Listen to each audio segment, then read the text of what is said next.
بہت زمانہ پہلے شام کے علاقے میں ایک عظیم سلطنت ہوا کرتی تھی۔ یہ سلطنت اپنے زمانے کی سب سے طاقتور اور دولت مند قوم سمجھی جاتی تھی۔ بے شمار باغات، محلات، نہریں اور زرخیز زمینیں اس قوم کو حاصل تھیں، مگر افسوس اس قوم نے اپنے رب کو بھلا دیا تھا۔ انہوں نے اللہ کے بجائے پتھروں اور لکڑیوں کے بنے ہوئے بتوں کی پوجا شروع کر دی تھی۔ ان کے بادشاہ اور وزیر بھی انہی جھوٹے خداؤں کے سامنے سجدہ کرتے، ان سے بارش اور رزق مانگتے۔ انہی دنوں میں ایک عورت نے سلطنت کی بادشاہت سنبھالی، ملکہ ازال۔ وہ نہایت حسین، ذہین مگر غرور و تکبر سے بھری ہوئی عورت تھی۔ وہ اپنی طاقت اور حسن پر ناز کرتی تھی۔ اس نے اپنے دربار میں اعلان کیا، میں اس ملک کی مالک ہوں، میری اجازت کے بغیر یہاں کچھ نہیں ہوتا، میرے بت ہی ہمیں رزق دیتے ہیں۔ پورے ملک میں اس کے حکم سے بتوں کی پوجا عام ہو گئی۔ جو کوئی ایک خدا کی بات کرتا اسے قید کر لیا جاتا یا قتل کر دیا جاتا۔ جب قوم کی گمراہی حد سے بڑھ گئی تو اللہ تعالیٰ نے اپنی رحمت سے ایک نبی بھیجا، حضرت الیاس علیہ السلام۔ آپ حضرت ہارون علیہ السلام کی اولاد میں سے تھے، نہایت نیک، عبادت گزار، نرم دل اور حق گو۔ اللہ نے آپ کو حکم دیا، اے الیاس، جا اپنی قوم کو میرا پیغام پہنچا، انہیں کہہ کہ وہ صرف ایک اللہ کی عبادت کریں۔ حضرت الیاس اپنی قوم کے پاس آئے اور فرمایا، اے میری قوم، کیا تم اللہ کو چھوڑ کر بتوں کی عبادت کرتے ہو؟ اللہ ہی نے تمہیں رزق دیا، تمہارے باغات اگائے، تمہیں عزت دی، پھر تم کیوں اس کے شریک بناتے ہو؟ لیکن قوم نے مذاق اڑایا۔ کچھ لوگوں نے کہا، الیاس ہمیں ڈراتا ہے، مگر ہمارے بت ہمیں طاقت دیتے ہیں۔ اور جب یہ بات ملکہ ازال تک پہنچی تو وہ غضبناک ہو گئی۔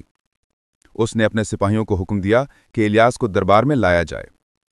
جب حضرت الیاس دربار میں پہنچے تو وہاں شان و شوکت کا عجیب منظر تھا۔ 10 غلام ہاتھوں میں سونا چاندی لیے کھڑے تھے، دیواروں پر جواہرات جڑے تھے۔ ملکہ ازال سونے کے تخت پر بیٹھی تھی، سر پر تاج اور ہاتھ میں سنہری عصا۔ ملکہ نے تیز لہجے میں کہا، اے الیاس، میں نے سنا ہے تم میرے بتوں کی توہین کرتے ہو۔ کیا تم نہیں جانتے کہ یہی بت ہمیں بارش دیتے ہیں؟ حضرت الیاس نے سکون سے فرمایا، اے ازال، بارش صرف اللہ دیتا ہے، جو آسمان و زمین کا مالک ہے۔ یہ بت تمہارے ہاتھوں کے بنے ہیں، یہ خود اپنی حفاظت نہیں کر سکتے۔ ملکہ نے کہکا لگایا، اگر تمہارا خدا اتنا طاقتور ہے تو اس سے کہو کہ بارش روک دے۔ حضرت الیاس نے فرمایا، تو چاہتی ہے کہ اللہ تجھے اس کی طاقت دکھائے؟ تو سن، اب بارش صرف تب ہوگی جب میں دعا کروں گا۔ یہ کہہ کر حضرت الیاس دربار سے نکل گئے۔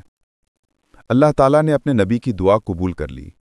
آسمان کے دروازے بند ہو گئے، بادل غائب ہو گئے، زمین کی ہریالی ماند پڑ گئی، 3 سال تک ایک بوند بھی نہ برسی۔ درخت سوکھ گئے، دریاؤں کا پانی ختم ہو گیا، جانور مرنے لگے، لوگ بھوک سے تڑپنے لگے۔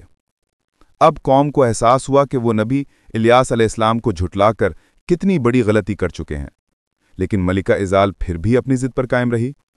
اس نے اپنے جادوگروں کو بلایا، مگر کوئی جادو کام نہ آیا۔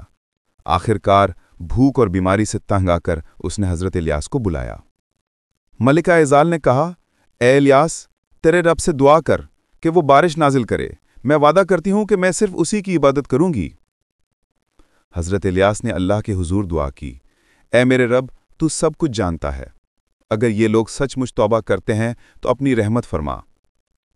اللہ نے اپنی رحمت سے آسمان پر بادل بھیج دیے، بارش برسنے لگی، کھیتیاں لہلہا اٹھیں اور زمین پھر سے زندہ ہو گئی۔ قوم خوشی سے جھوم اٹھی۔ ملکہ نے سب کے سامنے کہا، الیاس کا خدا ہی سچا خدا ہے۔ لیکن خوشحالی واپس آتے ہی ازال کا دل پھر بدل گیا۔ اس نے دوبارہ اپنے بتوں کی عبادت شروع کر دی۔